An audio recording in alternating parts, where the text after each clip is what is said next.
would yield to Mr. Norman. Mr. DeLauro, you mentioned national security threat. Yeah. Is the invasion at the border a national security threat? I'm talking about what's here in this bill in terms of defense funding and commenting on the letter. I don't know if you've received a copy of Secretary Austin's letter, where he outlines very, very clearly what the downside is if we, to the military and to our national security.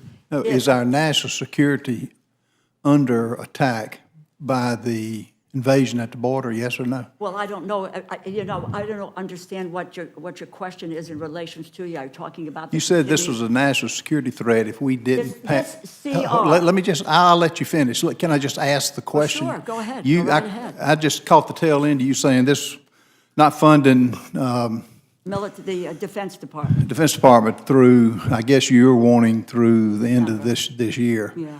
Was a national security threat. Is the invasion at the border a national security threat? I don't understand what that has to do with the continuing Oh, really? resolution. Yeah. What does it have to do with the continuing resolution? Your continuing resolution. This is a one corner, the Republican House majority. The Senate hasn't participated The national in security threat has everything to do with the funding. The national security threat, that invasion at the border that your administration has saddled us with is a threat to this whole system of government. Let me just tell you this. Well, go ahead.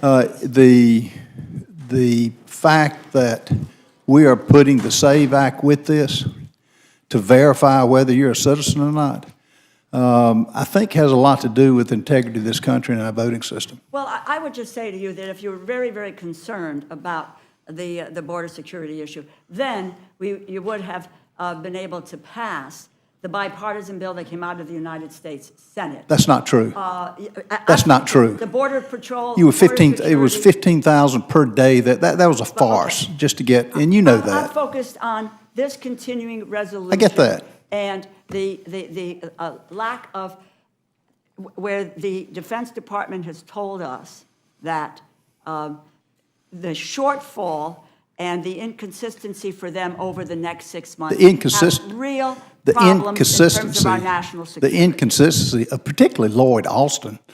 He is a national security threat by what he's allowed to happen to this country. He hadn't spoken one word up on the invasion that's happened at the border. And for you to sit here and say this is a national security threat when you and your party have allowed 15 million in this country is a travesty. And the American people are going to hold you accountable for it. Mr. Harris, would you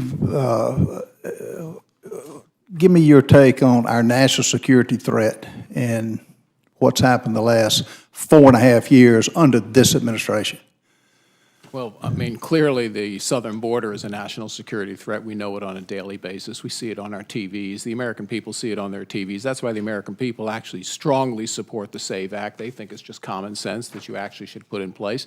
You know, the issue was that we already have a law in place. In fact, the gentleman from South Carolina, I think, fully understands that law is not very clear because the establishment of intent is unclear in the law. So, for instance, if you go into the Department of Motor Vehicles in the state of Maryland and you are an illegal, because an illegal alien can own a car, they can get a driver's license, they can do that. You sit at a computer screen and a screen flashes up and says, well, do you want to register to vote? So All when they you have to do is they have to push yes. And there is no, the DMV person, and I know because I did this a couple times, DMV, they don't come and say, oh, but you know, you have to be an American citizen, or you have to be this. They're not going over the rules with you.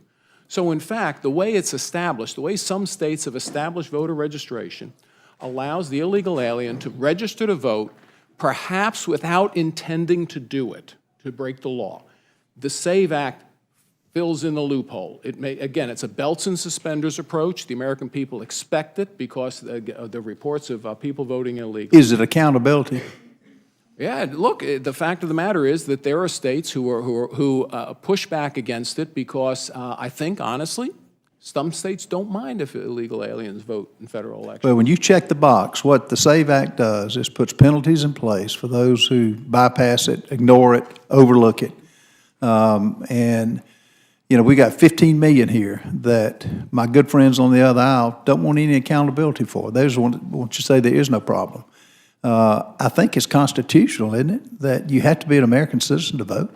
It absolutely is. Again, it's a belt and suspenders approach, and I'll correct the gentleman. We don't have 15 million people here illegally. We probably have well over 20 million now because we have 10 million just in the last 3.5 years. And I will tell you what came alive with me the past 2 weeks.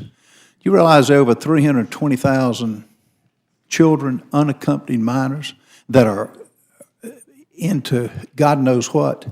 Put it into football perspectives. Each state football stadium holds around 85,000. That's 4 stadiums of children in this country, Ms. DeLauro, of your administration, letting in this country without a parent, without knowing the language, to fend for themselves. That is a travesty.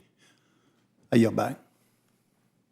If I might, you yes, asked, yes, ma'am. You Well, asked a question. I've yielded back, I'll but- ask the chair, yeah, I apologize. Because there's one piece in this. This is on unmanned aircraft systems and the authority for that. Allowing the authorities, this is coming from, allowing authorities to lapse would weaken the nation's overall security posture, leaving critical infrastructure, public spaces more exposed to drone-related threats. Additionally, it would provide transnational criminal organizations with more opportunities to use drones to evade detection and carry out illegal activities across borders. What's your point? The point is that there are systems that are not going to be able to be utilized that could potentially address what you are talking about in terms They of utilized the illegal- balloon from China. They utilized that, didn't they? The balloon Sir, from I China that was responding- utilized. I was responding to your issue of dealing with the border. This is If you- something that would deal with it, If you and would, it is if you wanted to eliminated. deal with the border, you would have done it 4.5 years ago. You Don't didn't do talk to it. me about dealing with You the wanted border. to let the 15 million in, but to keep power. It's not going to work this time. You know, my friend, I have acknowledged a border crisis. We've had opportunities to deal with it. We had opportunities. I've been here for a while. I can remember when Senator McCain and others Today. came together. Today. They came together to put forward a immigration reform, and it was the House at the time, House Republicans, who rejected it in the same way that House Republicans have rejected it in this past year when former President Trump said to folks in the majority, don't do it, don't give Biden a win. If you're really serious about All it, right. you would have If taken on Biden that wanted bill. to, if Thank Biden you. wanted to win, he would have Thank you. finished the wall and stopped Thank it. you. He's the Well- one that opened it up, and you know it, and children Go are on. suffering. All right, Yes. all right. You made them Let's suffer take a when you breath. separated them from their families. I'm going to recognize Mr. Roy. I thank the gentlelady, I thank the chair.